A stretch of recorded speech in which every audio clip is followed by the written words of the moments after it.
right, welcome back to the shop. Model T here with our Paul Shinn. Hi. Everybody clap. Clap. Don't clap.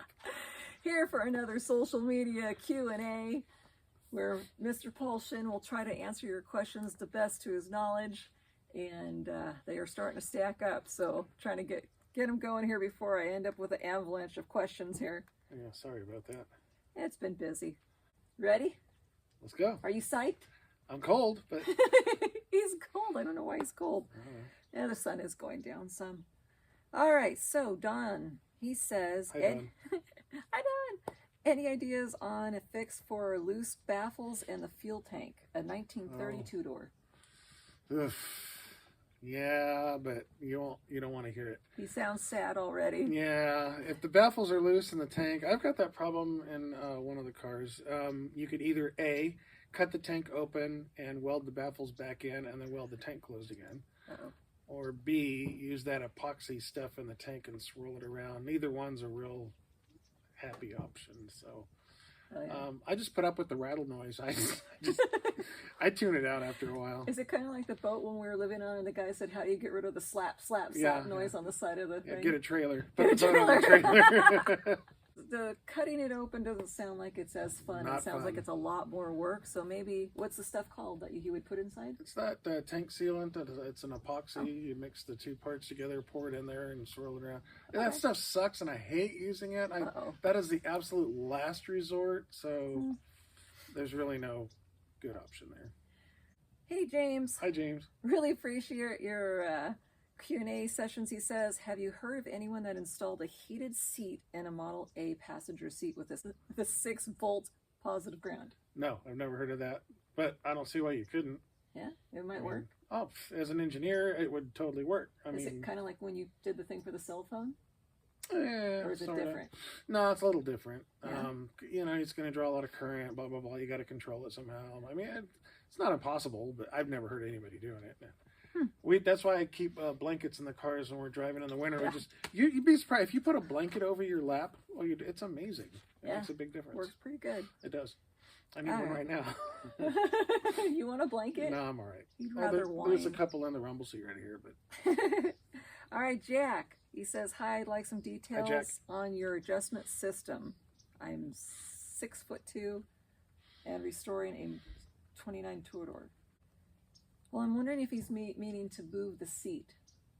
Well, in a two-door, the posts that hold the seat, you can turn the posts around so they point back, which gives you a couple inches. But also all the Model A part suppliers sell brackets that you replace that moves it back a couple more inches, so they look kind of like that, like this. Oh. And then you mount the seat to that, and it moves it back a couple more inches even, or you just custom make your own, and you can move the seat wherever you want it. Two-door seats are easy because there's only 2 attachment points. Oh, nice. Hopefully that helps, Jack. Hope so. So Billy says, what's the best Billy. size enclosed trailer, best fit for a Model A pickup? Which pickup? Is there a lot of different size in a Model A pickup? A couple little differences, like the wide bed pickups, the late 31 wide bed pickups with the bud cab are just a little longer. And not a lot, a little bit. But basically, like an 8x15 interior is fine. Probably safe enough kind of thing. Oh, yeah, it should be plenty. But if you get a 16-footer, then you're totally good. Okay, hi, Candace. She says Rose is having a problem. What's wrong with Rose? Just started the last few days on the way to town. She started jerking like she was out of gas to the point of cutoff. I coasted off to the shoulder and sat for a moment. I knew gas was not the issue since I just put in 5 gallons the day before. Cranked right up and drove on into town and then back to the house. Approximately 40 miles round trip. Watched a couple of your videos and thought maybe I had water in the tank. Drained the tank and made sure that the lines were clear. Didn't blow in the lines, just took them off and held them to the light to make sure they were clear. Put new gas in and drove approximately 2 miles and it did it again. Limped home after several stops and starts and went back to your videos. Checked the plugs and all were clean. I had bought the wrench you suggested for turning the motor to find TDC plus the new wrench timing tool and decided that This would be a good time to use both of them. Following your video to the letter and reset the timing, went down the road, cut off just once again. I must be close, but still not there. Drove her this morning and did not cut off, but I also did not put in high overdrive. It was in high every time it cut off earlier. Anything else might check. This is Bobby. Thanks. Oof, man. All right. I mean, this could be a lot of things. It doesn't exactly sound like fuel still could be. Okay, I've heard of this exact same thing happening and experienced this exact same thing happening from about 5 different causes. So one thing to check is ignition switch. A flaky ignition switch will do this. A bad condenser will act sort of like this. So the condenser, the capacitor that's in the distributor. The points closing up will cause this. That's what happened to Kevin Indy. And then, let's see, carburetor float sticking would be another one. So the carburetor float not shutting off the shutoff valve, so that it's getting kind of flooded on occasion when in high gear, like when you really got your foot down and there's not a lot of RPM. Man, there's a lot of things that could cause it. Also an intake, the intake manifold leak, probably not so much because he says he put gas in. Okay, I would start with ignition. So ignition switch, so a flaky ignition switch will do this, which is the reason why this car doesn't have a pop-out switch in it anymore, because I took the pop-out switch out because it started doing that, and I was going to rebuild it, never rebuilt it, just left the aftermarket in. And that still all happens just because they were in high overdrive?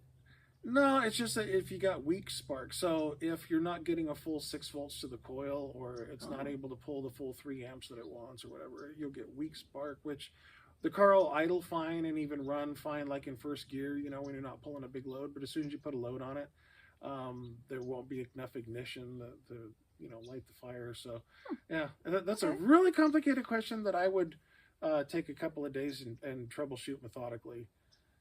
But you will find it. That's going to be one thing. When you find it, you'll know. All right, David here. Hi, David. He is from Montana, and he says, there's so much stuff out there and information is overwhelming. So you offer a service to help buy cars? No. Do you know anyone that sells decent, honest cars, I think is what it says, because this little thing's in the way. He says, thanks in advice, or advance, I mean. Well, buying a used car, it reminds me of that saying, in God we trust, all others pay cash. So it's hard when you're buying a used car to trust people selling it, because there's... Yeah, anytime, really. Yeah, so this is one of those times where belonging to a club, especially an active club, is really helpful.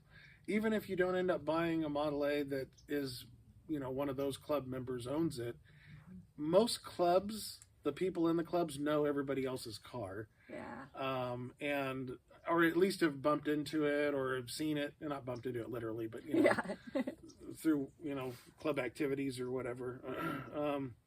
You really need to belong to a club to buy a Model A effectively. Yeah, and not just one. You can belong to more than one club. Yeah, we belong to more than one club. And it's just getting into the going out on tours and all those things, meeting lots of people. Get to know everybody. Get to know the cars. Yeah.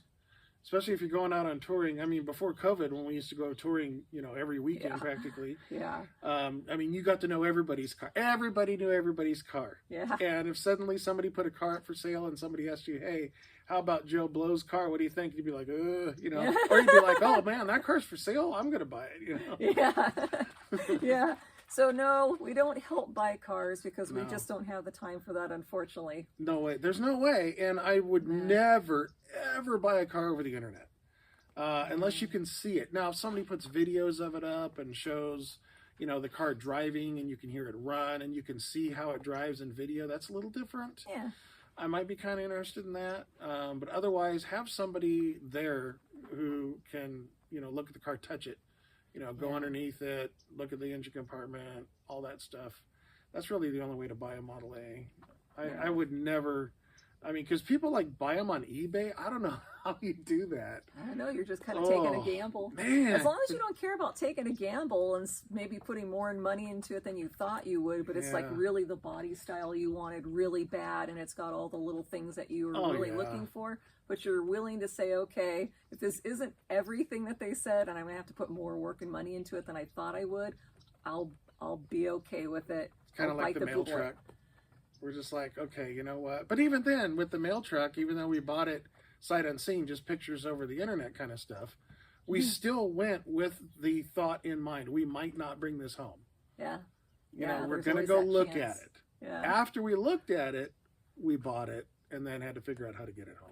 Yeah. Which it worked out really well, thank God. It did. It was meant to be. It did work out. Yeah. All right. So Randy says, if I get a Mitchell Overdrive for my Model A, should I go directly to them for that purchase? I don't know. Is there a way to do that? Yeah. You can call Mitchell. No, you call Mitchell Manufacturing, and you can get on the list, and Steve will gladly, put you down. And then when it's ready, you give him your credit card number, and then off it comes. But the Model A part suppliers sell them for the same price. Okay. I don't think you're really saving money buying it direct. The only thing we did, I mean, we bought direct because we bought, I forget if it was 6 or 8 that one time. You know, we placed a bulk order and picked them up, and they put the pallet in my truck with their forklift. Wow. You know, they had everything on a pallet and all that. So we bought, 8 of them at one time in one shot, which is why we bought direct from Mitchell.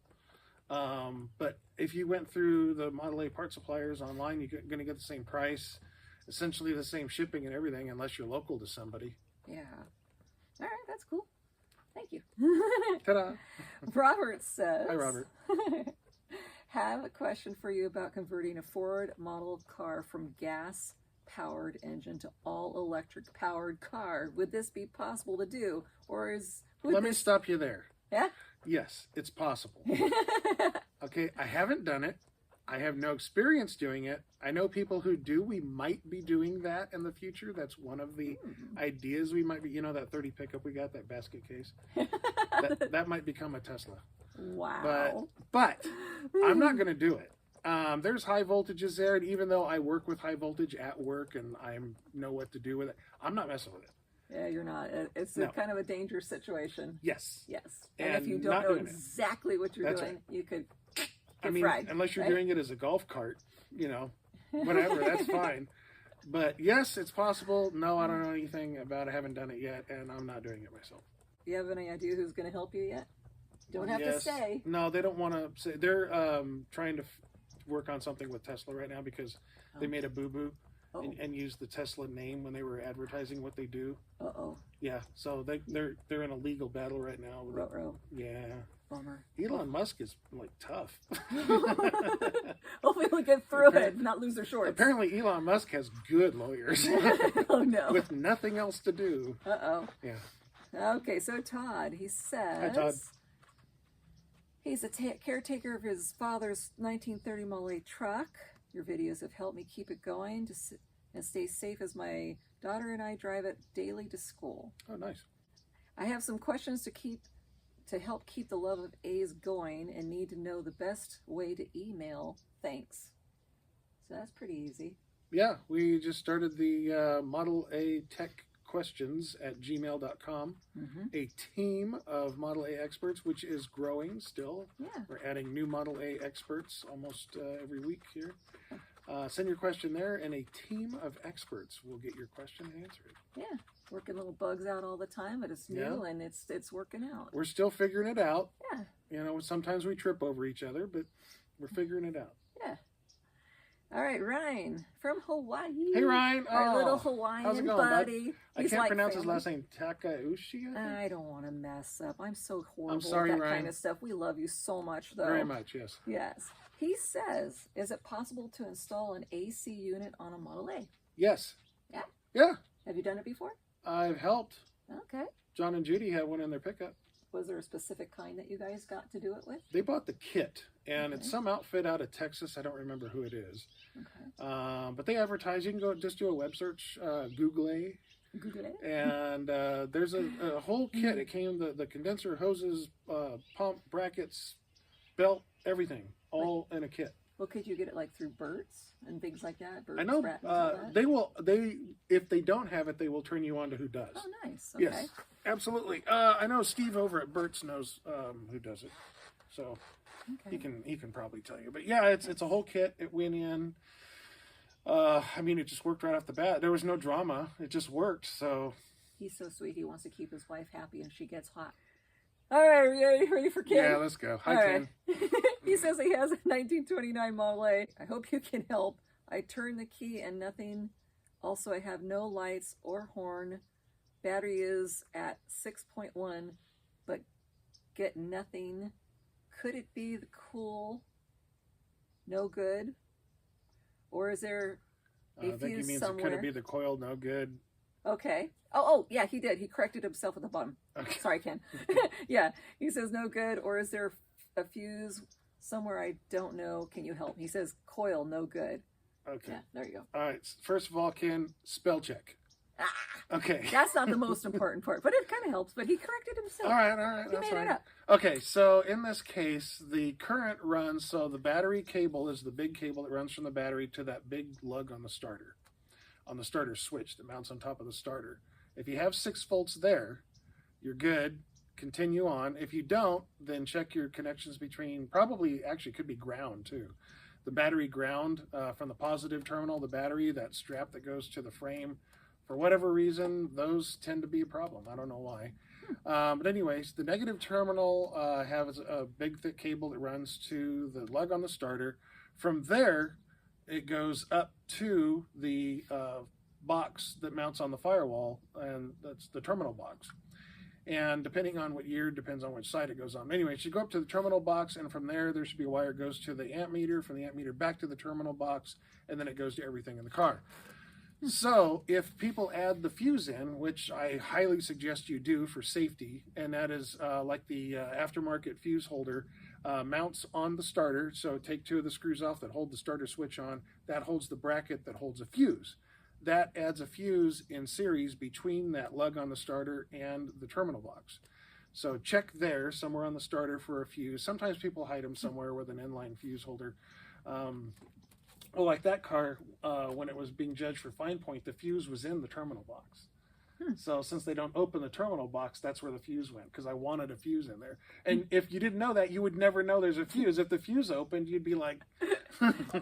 He's talking about the two-door. Two-door, yeah. So check everywhere, but check there on the starter for the fuse. If not, check the amp meter. A lot of times, if the connections get loose in the back of the amp meter, you'll have no volts anywhere. Wow.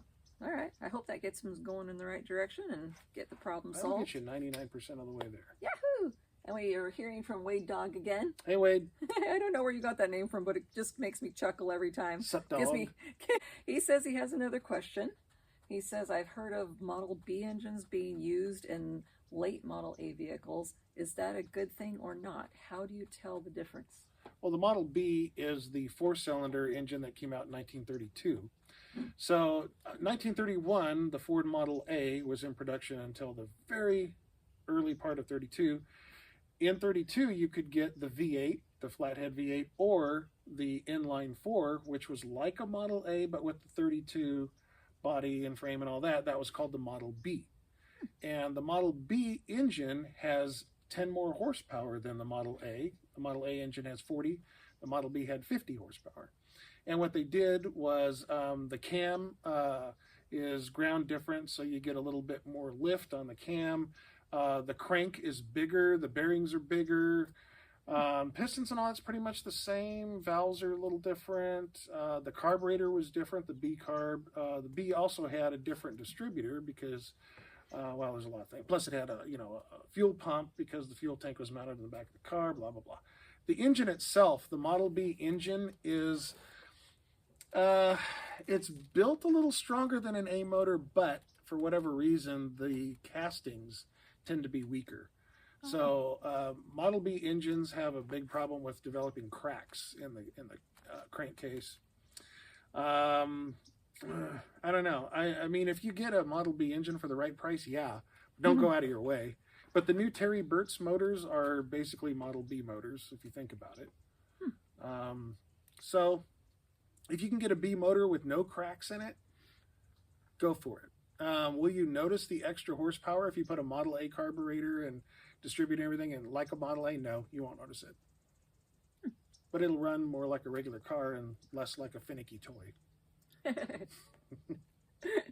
All right, and he had also said, is it still okay to ask questions since Paul started email for questions? Yes. Yeah, of course. Yeah, on Facebook, Instagram, my YouTube channel, whatever works. You don't have to go to that The email sun is thing. setting, by the way. That's why it's getting darker. Yeah.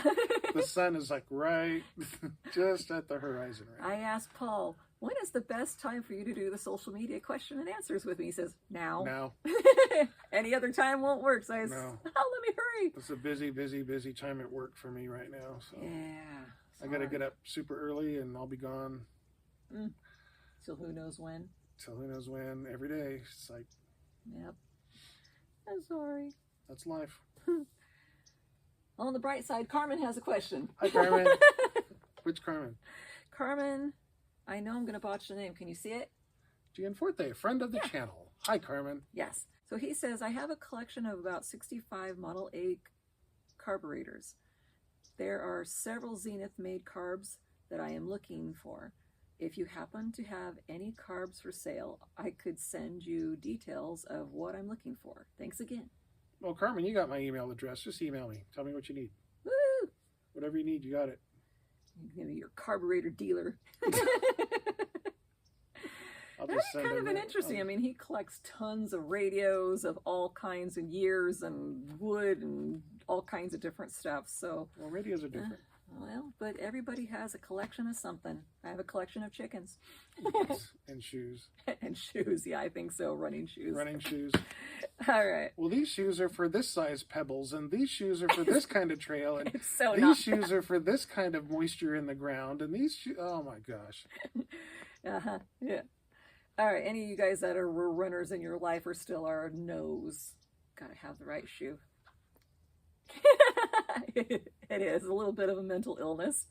All right. David says, Hi, David. how long does Paul think it would take a good mechanic shop to install a new Mitchell overdrive setup and Mitchell transmission and whatever else they supply? And how much should the installation reasonably cost? A shop? It's going to take them forever, and they're going to screw it up. Yeah. A club technical seminar? A day. Wow. And they will That's nail true. it. I've seen it in a day, Oh, lots of times. Oh, no, our record is 3 overdrives in one day.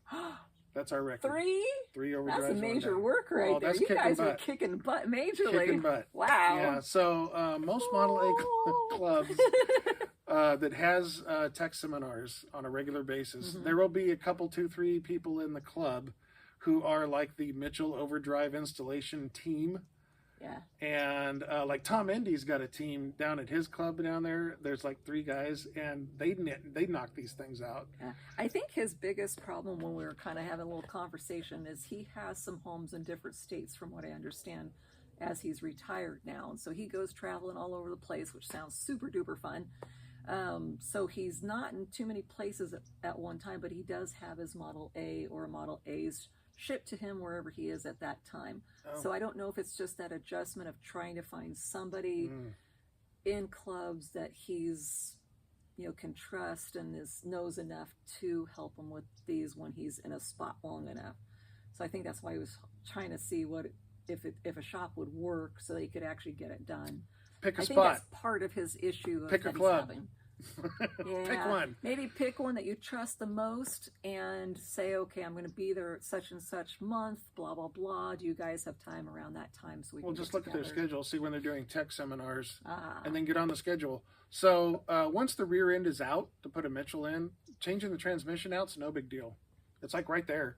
Okay. I mean, you got to pull the flywheel housing and stuff like that to do it. I mean, but the floorboards are already out. Everything's already there. True. So you got to pull that, unbolt the transmission, bolt another one in, bolt that back up. And while you're there, you might as well swap the clutch too. I mean, swap the clutch disc while you're there. Yeah. So, pull all that, surface the flywheel, scratch it up with some sandpaper, put a new clutch, throw everything back together. I mean, really, while one team, the way we do it anyway, our club, is while one team is pulling the torque tube and installing the Mitchell and all that on the rear end, the other team is doing the transmission. And so they're usually done about the same time. goes together, done. Yeah, you guys work efficiently, that's for sure. Yeah, and as far as cost, whatever it costs to join that club, that's usually what it costs. Yeah. Yeah. Although Tom Indy and his group down there, they charge $500, but that goes to charity. Oh, nice. Yeah. That's so cool. Yeah, yeah. All right. It goes to the Youth something award. Huh. That's pretty darn nice. Yeah.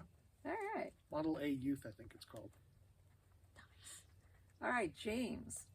He says, has Paul ever investigated installing a Motorola radio in a Model A? Recently found a vintage picture of the speaker mounted next to the inside mirror of a Model A police car.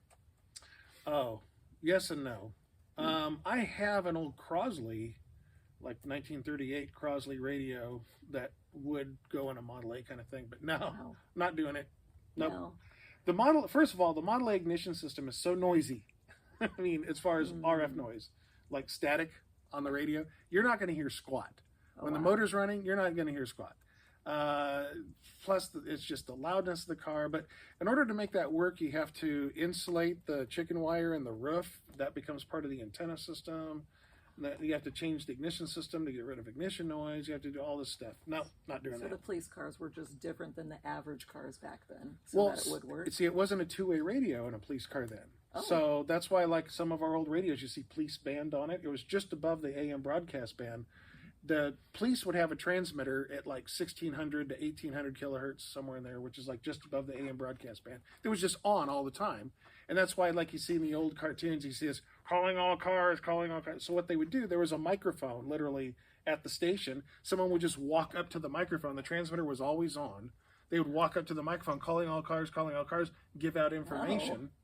And then the police would just go do that. And then there was call boxes on corners. They would pick up the phone and call back to talk back to the station. That's good information. So it wasn't two-way radio like walkie-talkie like what's in that police car right there. I'm working on a police car. It's behind the camera. Which actually has a broken radio. Yeah, that's why you're working on it. That's why I'm working on it. It's not like that where they'd pick up the mic and talk from the car. So they would listen. No idea. Yeah, that's how it worked. Wow. So anyway, yes, you could. I'm not doing it. And I even have the stuff to do it, and I'm not doing it. Sounds like a lot of work. Yeah. But I guess if you're willing and it actually works. For what? It'd be kind of fun, What are you going to do? What are you going to listen to? I don't know. Anybody else who has a Model A or Motorola radio? I don't know. It's so funny how these are so different. I'm just used to you putting Motorola radios in your vehicles and we talk to each other. Two-way blah, blah, blah. radios, yeah. Yeah, and it's all good. Yeah. But I didn't think about stuff like that. No, All that's right. different. Good info. Thanks, dude. Sure. All right, Ken. He says, Ken. he has a question. I have a 31 coupe. I'm restoring it. Hasn't been started in 30 plus years. Hopefully I'll get it finished soon after our weather breaks. Now my question, since my 31 has the gas shutoff valve under the hood, do you suggest I do the same thing you did with shut off the gas to shut it off? Obviously it would require me to get out of the car before it's shut off. Any thoughts? He's Thanks. talking about where we shut the gas off and run the gas out of the carburetor. Run the thing out of the carburetor Yeah. so it's not sitting there in the hole. If the car's going to sit for more than a week or two, yeah, I would. Yeah, absolutely. Not only that's there really for safety. When the car's parked, you don't want something happening. Let's say all of a sudden the carb just decides to start leaking. If the let's say the gas valve in the carburetor, the float that pushes up against the valve, let's say that just starts leaking, or a fitting leaks, or God forbid, something happens, the carb cracks or the brass lets go and one of the jets or something, and now you've got gasoline streaming onto your garage floor, and then your water heater kicks off. Oh my. So you're taking a shower, you turn on the hot water, and all of a sudden, kaboom, in the garage. Yeah, so that's there really for safety. So if the car's going to sit for a while, yes, shut the gas valve off. That puts a quiver in my liver. Doesn't it? Yeah, that was a little scary. I never thought about that, but he's the thinker. That's what it's for. He uses his brain and everything every day. I know. I'm all smart and stuff. I got like a brain the size of a mouse. All right, Michael. Hi, Michael. He says, I have found your video troubleshoot a Ford Model A that won't start because my A always turns around but doesn't start. Now, I've checked everything like you and found that with the key on, I have At one side of the coil, 6 volts. On Okay. the other side of the coil, only 2 volts. What is wrong? I checked everything in the video. That's 6 volts on one side of the coil, 2 on the other. Yeah. Well, now depends. So, let's see.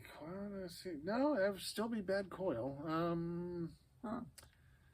Unless he has a short in his ignition switch. So the other thing is, yeah, that would still no. You'd have an open on the coil side, unless your pop-out switch went bad, which happened in this car. We would shut it off, and it would disconnect the coil, so the engine would shut off, but it ran the 6-volt to ground through the ignition switch when it was off, so the coil would just sit there red hot until the battery died.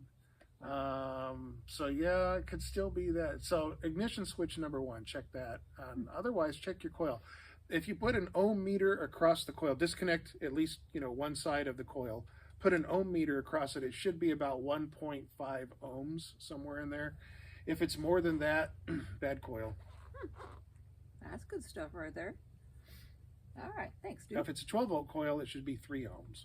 So Bill here, Hi, Bill. I don't know whether I'm supposed to share his age or not, since this was a more of a private-y type message way of doing things. Okay. So Give me a range. He's in his 80s. Okay.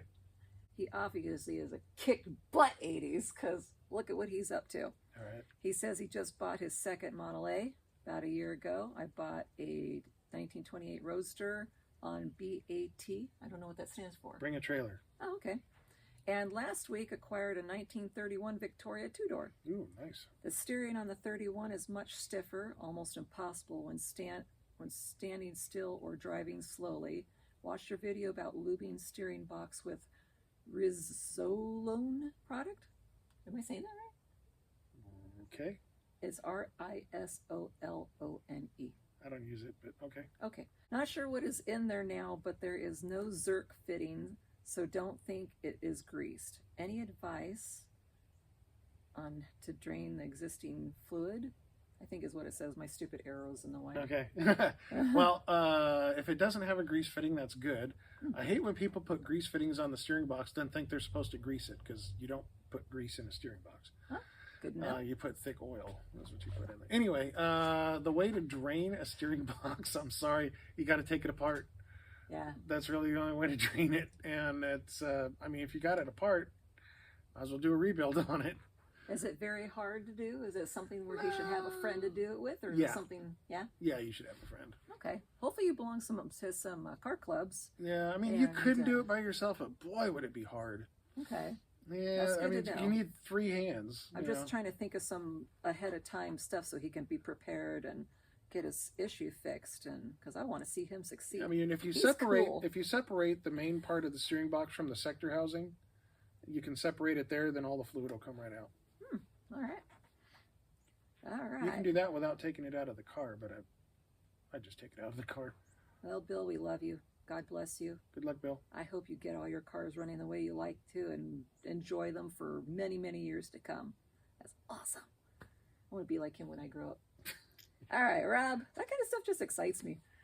Here is a question Rob. for your next Q&A. Yay! What is the favorite year Model A for Paul, Bob, and Tina? Like, he wants to know, I think we did a thing on what Model A's were our favorites, but he's kind of curious if we have a favorite, what year is our favorite? Like, what would be your numero uno Model A of your dream to have, and what year would it be? Oh, my dream Model A is a 31 wide bed hard top pickup. That doesn't mean that 31 is my favorite year. Yeah? No, Okay. but that's my favorite Model A. You Okay. know, my dream Model A, I guess. Yeah, and we know that Bob got his Got his mail truck. His mail truck. Yes, and he what did. year is it again? 29. 29. All right. He thought he wanted a 30 mail truck, but after seeing the 29, no, he wants the 29. That's what he wanted. Yeah. Yeah. Ended up having the things that he Yes. wished for. Yes. Awesome. And me, I still love those wooden wagons. I don't care what year. I don't know how many years in a row they made it. I don't know that information much like every you year. do. But any one of them, I don't care. I would take any of them. You want a wood wagon, huh? I want You want one a station wagon? Yes. Really? Why? I do. I don't know. I just love them so much. They call to me. You're going to become a surfer? I don't know. They're just so cool. I just love them. Okay, Dan. Hi, Dan. Hi, Dan. I have a Zenith carb, has an H on it. I need a secondary well. It doesn't have threads on the hole, and the one I have does, and it is too big anyway. Where do I look to find one? Thanks, and I'm so glad you continue to make great videos. Call Steve at Bert's Model A Center. He'll send you one. That was nice and simple. It's the only place I know of that has like bizarre carburetor parts. Huh. Okay, I don't know if this is pronounced Tulio. I hope I'm saying that right. He says he actually had a problem. He actually ended up figuring it out in between me being able to get back to this person. Okay. So that was way cool. Yeah. So he has another problem though. Uh-oh. He needs to know how to put the wishbone together to the gearbox with apparently 2 bolts. Yeah. And he shows a picture. I don't have... Can I see the picture? Sure. I got that one. Okay. And we've got that one. I can't tell what he's doing there. Yeah, I'm not sure. Is that the top and the bottom? No. I don't know. I don't know what he's doing. Well, And it looks like it has an added plate. it has an added plate. I don't know what's going on there. It's So hard to tell. He or she, I'm not sure, says, I don't have then, and I don't know how to keep the bolt once the engine is together with the gearbox. Does that make any sense? So are they talking about the 2 bolts that go down where the threads stick down through the clutch housing or the flywheel housing? Where the, are you just trying to keep the bolts in place? Because if that's the case, there's a pin that goes across the top. So those 2 bolts go threads pointed down. There's a piece of felt that goes in there. And then there's basically it's a rod with a hole on the end so you can put a cotter pin through it that goes across the top of those in that felt that holds everything in place. If you look at the red book, the Les Andrews book, it has it drawn out. Well, I wish that we could have helped him a little bit more, but it's hard to tell. We have by to that end picture. on that? We have to end it with that. It just sucks. I hate not being able to help. But sometimes you can, sometimes you can't. Yeah, I mean, I maybe guess with so. better pictures, it might help out. No one can do what you can do. Yeah. But true. on a good note, you got your videos coming out soon. Oh, yeah, we got videos. Yeah, he's been, along with his normal busyness and more busyness than normal, he's been still working on stuff that's coming up. So Yeah, we're finally going to answer the age-old question, which motor oil is best for a Model A? That's going to start some That's fights. going to start some fire. Yeah, we got that. But And, it's all opinions. It's all things on what's worked best and what hasn't. But I used engineering. He also used the engineering. So that's where the but comes in. Opinions go out the window as soon as you bring engineering in. Yep. Yep. So I engineered which oil is best. And facts are facts. Can't mess with the facts. That's right. So that's all coming up. So we're going to start again every week in February, every Saturday. Yeah. There'll be a new video starting February 5th, I guess it is, the new Saturday, something like that. Really? Gotta wait already to February 5th? Yeah, sorry about that. Well, I'm busy. Boo! No. Yeah, we got that. Got a lot of work coming up on this. Yeah? I'm going to replace the wiring harness in this. You complained, actually, that the wiring harness video I did where I replaced the wiring harness in Athena, you couldn't tell what I did. Yeah. It went so fast. I mean, it's always nice because people don't like to watch long videos. Yeah. But that means you have to speed up everything, and it becomes this little thing of, what did he do? What did he do? What did he do? So I'm going to make a really boring video. Put one up together myself, I don't think I could do it like that unless I was really skilled. Wiring harnesses come in a package.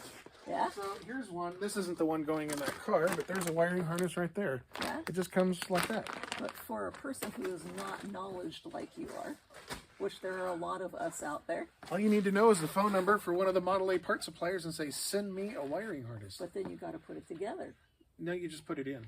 You have to put it in, whatever. Yeah, it's but you already need to together. know how to put it in. I will show you that.